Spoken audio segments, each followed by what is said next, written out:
Bienvenue encore sur ma chaîne. Alors aujourd'hui je suis super contente parce qu'on va parler de sujets qui me passionnent, c'est-à-dire le voyage et la Thaïlande.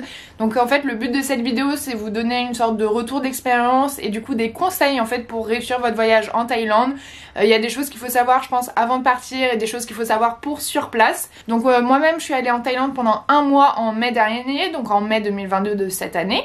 Et franchement c'était incroyable, franchement c'était un des meilleurs voyages que j'ai fait, une des meilleures expériences de vie pour l'instant parce que vraiment c'est que des bons souvenirs, donc vraiment j'ai adoré.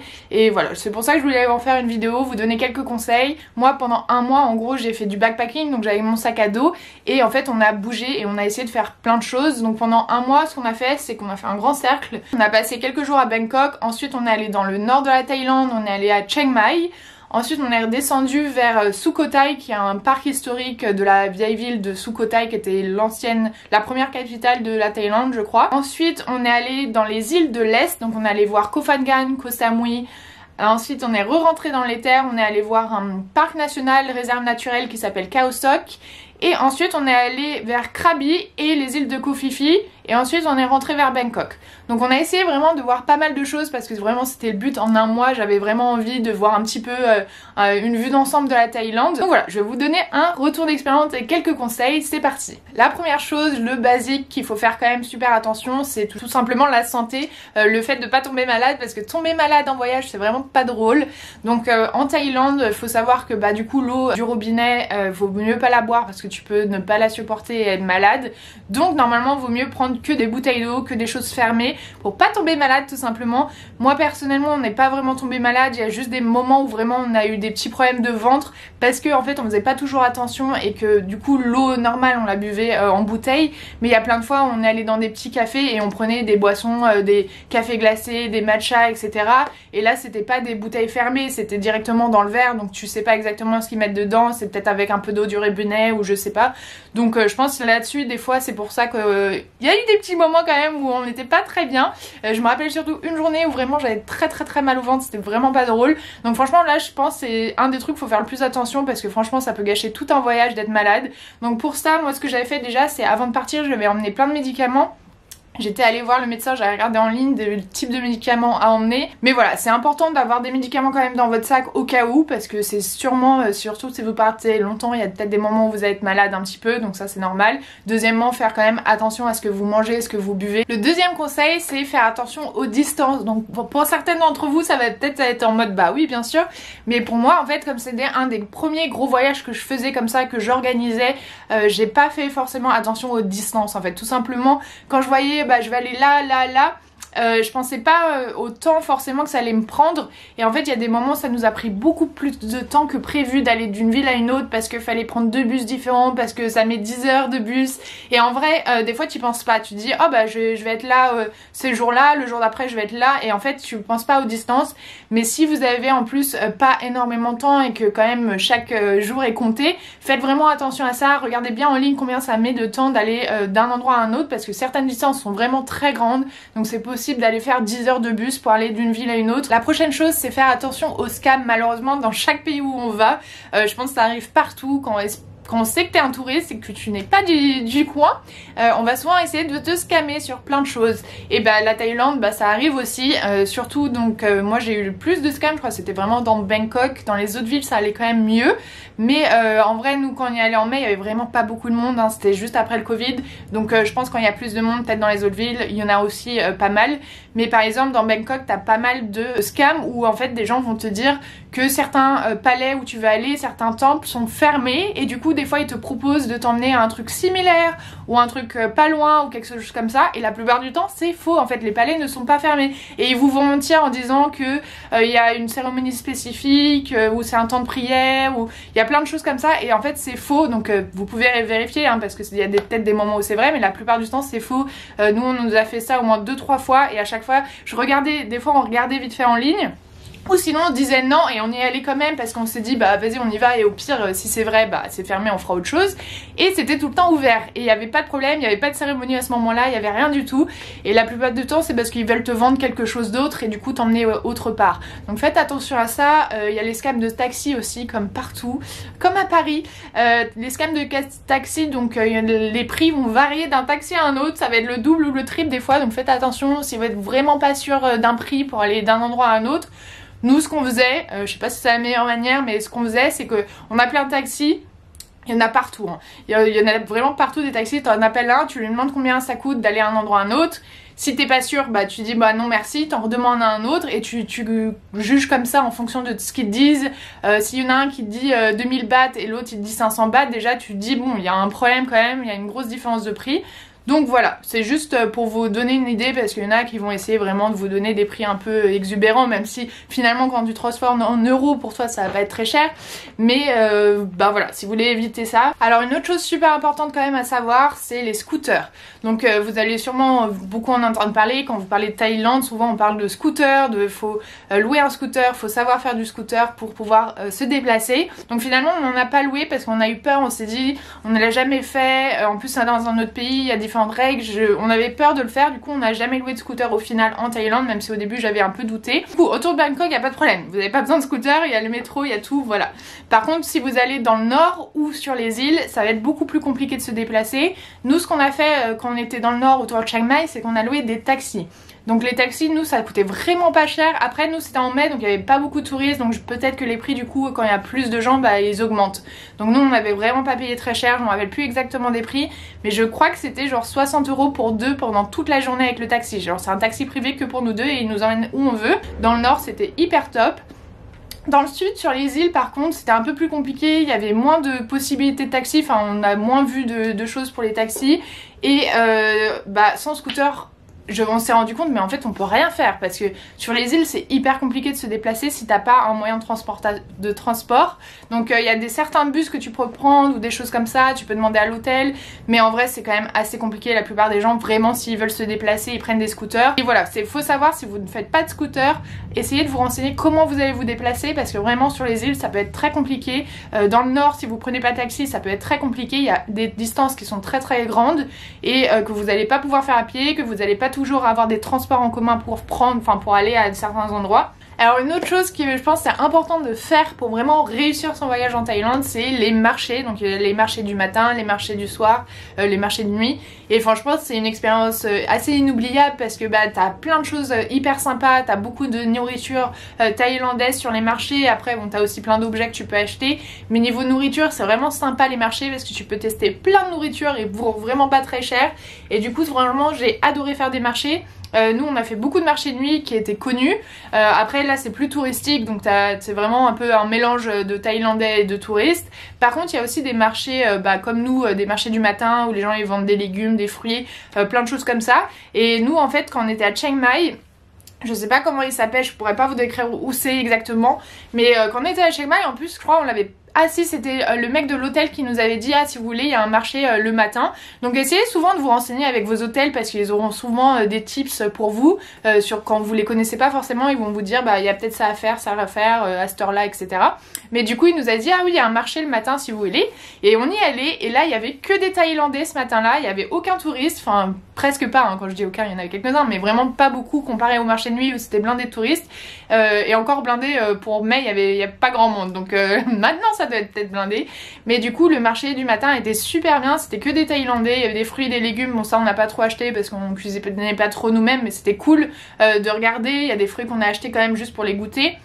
Et aussi c'était sympa, il y avait une dame qui faisait plein de petits repas à emporter, donc avec du riz et du poulet un peu frit, des currys, des choses comme ça. Et nous ça nous a grave servi parce que des fois on partait avec, quand j'ai dit à Chiang Mai, on a pris des journées entières avec le taxi 2 fois.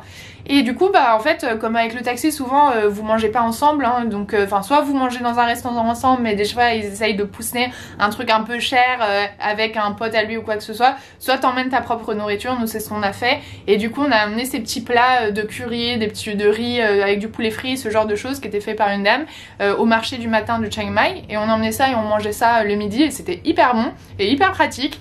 Donc voilà, ça franchement c'est important si vous voulez goûter un peu la nourriture du coin et puis même avoir une bonne ambiance. Maintenant on va parler habillement, surtout pour les temples, parce que si vous allez en Thaïlande, il faut absolument aller voir des temples parce qu'ils sont absolument magnifiques, c'est incroyable les temples thaïlandais, les temples bouddhistes, ils sont très très beaux.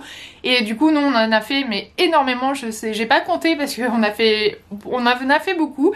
Et du coup un des trucs importants à savoir, c'est pour aller dans les temples faut être bien couvert. Bah en vrai comme normalement aussi quand même en France, normalement quand tu vas, même si c'est moins respecté quand même en France, mais normalement quand tu vas dans des églises faut être un petit peu plus couvert, faut cacher les épaules etc. En Thaïlande c'est encore plus poussé quand même, hein. Il y a des gens qui vont surveiller des fois à l'entrée des temples. Donc faut avoir, en gros normalement les bras je crois faut surtout avoir les épaules couvertes. Je crois pas que non, t'as pas besoin d'avoir forcément tout le bras couvert, après c'est peut-être mieux, mais il faut surtout avoir au moins les épaules couvertes. Et par contre pour le bas, faut être complètement couvert, soit vous avez une robe, une jupe ou un pantalon, mais il faut que ça aille vraiment jusqu'en bas des pieds presque. En tout cas, il faut absolument avoir les genoux couverts. Donc soit vous avez des tenues de base ou quand vous vous promenez, vous avez déjà des tenues parfaites longues, soit moi, des fois en fait, quand il faisait vraiment très chaud, j'avais des shorts pendant la journée où je faisais des balades, mais du coup ce que j'avais c'était... je sais plus comment ça s'appelle, j'avais une sorte de châle, non je trouve pas le mot là, une sorte de grande, pas une couverture mais vous voyez ce que je veux dire, que j'avais dans mon sac et que je mettais du coup autour de moi à chaque fois que j'allais dans un temple, et ça marchait très bien. Il y a certains temples, mais c'est rare quand même, il y a certains temples où des fois ils vont te donner des tenues directement à l'entrée si bah, t'es pas dans une bonne tenue de base, ils vont t'en proposer soit gratuitement, soit des fois payant, mais il y en a où c'était vraiment gratuit. Mais ça c'est dans les trucs un peu plus touristes où ils savent que bah du coup il y a beaucoup de touristes qui vont être en short, en crop top ou quoi que ce soit, et du coup ils ont ça à disponibilité, mais il y a plein d'endroits où vous aurez pas ça. Donc vraiment avoir soit une tenue de base qui est déjà bien, soit comme moi de temps en temps avoir quelque chose dans votre sac pour vous couvrir ensuite pour aller dans les temples. Toujours dans le thème de l'habillement, mais là cette fois-ci c'est pas vis-à-vis des coutumes mais du confort tout simplement, et ça c'est important quand tu voyages quand même d'être confortable dans tes vêtements. Moi j'ai fait une bêtise, et franchement c'était pas cool, c'est qu'en gros j'avais emmené mes affaires d'été françaises, donc c'était des shorts, des hauts qui sont quand même assez collants. Et en fait c'était absolument désagréable, c'était horrible parce que bah en France ça passe bien parce qu'il fait chaud mais c'est pas humide, donc ça colle pas à la peau, c'est juste bah voilà comme ça ton short, t'as pas chaud aux jambes etc. Mais en fait là en Thaïlande, nous on est allé en mai, il y avait des fois aussi pas mal de pluie, c'était très humide et en fait c'était horrible, franchement ça faisait très mal, surtout au niveau des jambes parce que bah ton short, bah moi quand je marche mes cuisses se touchent et en fait avec l'humidité, la chaleur, c'était hyper irrité, c'était horrible, c'était pas drôle, il y a des moments où j'ai vraiment eu mal. Donc pour le confort de tous, prenez plutôt des vêtements amples et longs. Moi si je retourne en Thaïlande, je vais acheter des trucs beaucoup plus amples parce que là c'était pas du tout bien ce que j'avais pris. Et en fait ça sera beaucoup mieux parce que du coup ça sera ample et léger et du coup vous pouvez quand même résister à la chaleur. En plus vous pouvez rentrer dans les temples parce que vous avez des choses longues, et en plus comme ça vos jambes vont pas frotter, vont beaucoup moins s'irriter qu'avec un short par exemple. Alors une autre chose à laquelle faut penser, c'est tout simplement la saison. On y allait en mai, donc je crois la saison des moussons c'est de mai à octobre environ, donc tu vas avoir beaucoup de pluie, des pluies assez fréquentes mais assez brèves, enfin assez rapides. Donc par exemple nous en mai, au début mai ça allait à peu près, fin mai là on a commencé à avoir beaucoup de pluie, et c'est pas des petites pluies, hein. J'ai jamais vécu ça avant parce que j'étais jamais allée en Asie déjà. Mais des pluies comme ça j'ai jamais eu, mais vraiment des pluies torrentielles où tu peux pas bouger, tu vas être trempé jusqu'aux os en moins de 2 secondes, mais j'ai jamais vu ça, c'est vraiment t'as l'impression d'être sous la douche. Et du coup ça peut faire un peu peur des fois parce que quand tu vois qu'il pleut comme ça tu te dis mais je vais rien pouvoir faire de ma journée, ça va être catastrophique. Nous ça nous est arrivé par exemple à un moment qu'on était à Sukhothai. Et le matin on s'est réveillé, il était 7h quelque chose comme ça, et je crois qu'il a plu de 7h à 8h. Je crois que le plus long qu'on ait eu souvent c'est 1 heure. Souvent c'est un peu plus court, des fois c'est genre 15 minutes de pluie, des fois une demi-heure. Mais il pleut très très fort, et du coup on s'est levé, on s'est dit bah c'est foutu là, ça y est merde, on va rien pouvoir faire à Sukhothai. Surtout que Sukhothai du coup c'est un parc historique. Le mieux c'est de se balader en vélo parce qu'à pied tu pourras juste pas tout faire, c'est pas possible. Donc pour faire Sukhothai et les trucs qui sont autour, vaut mieux avoir un vélo, mais avoir un vélo quand il pleut comme ça c'est un peu compliqué aussi. Donc je me suis dit ça y est c'est foutu, c'est catastrophique, on va pas pouvoir faire Sukhothai etc. Et au final, vers 8h, 8h30, je sais plus exactement, le temps qu'on s'habille, qu'on mange, qu'on prenne notre petit déjeuner, bah ça s'est arrêté. Et du coup, on a eu une super journée. Ensuite, on a eu quand même un peu de soleil. Enfin, c'était quand même une très bonne journée. Et du coup, en fait, au final, c'est bon. Faut pas trop stresser là-dessus non plus sur la pluie. Tu auras des pluies vraiment importantes, assez quand même fréquentes, mais souvent ça reste assez court la plupart du temps, donc tu vas pouvoir, ça va pas te gâcher la journée, tu vas pouvoir faire plein de choses. Alors maintenant que j'ai dit pas mal de choses, on va s'arrêter sur deux dernières choses qui sont incroyables et le plus fun de la Thaïlande et des choses à faire pour vraiment réussir son voyage. Ce qui est incroyable bien sûr, c'est de voyager et de faire vraiment le nord, le sud, faire un petit peu toute la Thaïlande parce qu'il y a des paysages complètement différents, des atmosphères différentes, les gens sont un peu différents, il y a plein de choses et franchement c'est absolument incroyable.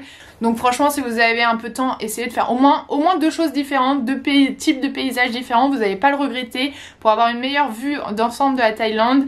Et si vous n'avez pas le temps de tout faire parce que vous êtes là par exemple 2 semaines, comme j'ai dit, tu peux prendre des choses l'un à côté de l'autre. Genre si tu fais par exemple autour de Krabi et Koh Phi Phi, tu auras peut-être le temps aussi de faire Khao Sok parce que c'est un parc national absolument magnifique. Si plutôt t'es dans le nord, bah tu peux faire peut-être Chiang Mai, tu peux faire Pai, Chiang Rai, tu peux faire du coup quand tu fais Bangkok, oui tu peux ensuite aller faire le nord. Enfin en vrai si t'as un peu plus de 2 semaines, tu peux faire quand même au moins 2 endroits différents. Ensuite bien sûr aussi ce qu'il faut faire c'est manger la nourriture locale. Bah, la nourriture est incroyable et il y a plein de choses à tester parce que non seulement t'as les restaurants, t'as les sortes de petits cafés, mais aussi t'as tous les marchés de nuit, les marchés de jour, les marchés du matin. Il y a tellement de marchés différents et sur les marchés ils font plein de petites nourritures que tu peux tester et c'est trop bien parce que tu peux te balader de stand en stand, prendre un peu de tout ce que tu veux goûter et c'est pas cher donc franchement faut absolument en profiter. Donc la nourriture, bah il y a plein de currys qu'il faut utiliser, enfin qu'il faut tester, les currys avec du riz, tu as les currys verts, rouges, jaunes, enfin t'as plein de currys différents, t'as plein de choses à base de nouilles, donc t'as le pad thai qui est assez connu mais t'as plein d'autres choses à base de nouilles, t'as beaucoup de soupe nouilles, enfin je sais pas comment ça s'appelle, de soupe nouilles, de soupe avec des nouilles dedans et en fait tu peux choisir souvent la viande que tu veux dedans et ensuite tu choisis le type de pâte, t'as genre des fois 4-5 types de pâtes différents, tu choisis lequel tu fais et en fait tu crées ton propre bol de soupe avec des nouilles. C'est incroyable. Il y a plein de petits stands aussi de brochettes. Souvent quand tu vas te balader, tout d'un coup tu auras une petite famille avec un petit stand de brochettes et t'as plein de types de brochettes différentes. Ça t'en verras un peu partout sur les marchés et même à des endroits random où il n'y a rien d'autre, mais tout d'un coup t'as une famille qui vend des brochettes et franchement c'est hyper bien. Et tout est vraiment très bon, franchement on a eu presque que des bonnes expériences niveau nourriture. Donc j'espère que je vous ai aidé, je sais que je suis quelqu'un qui blablate beaucoup donc désolée pour ça. Mais j'espère que ça vous a donné quand même des idées de choses à faire, de choses à laquelle il faut faire attention. Et puis voilà, si vous avez des questions n'hésitez pas dans les commentaires, si vous avez des choses à rajouter n'hésitez pas aussi dans les commentaires. Et ensuite je vous verrai dans la prochaine fois pour une autre vidéo. Bye bye.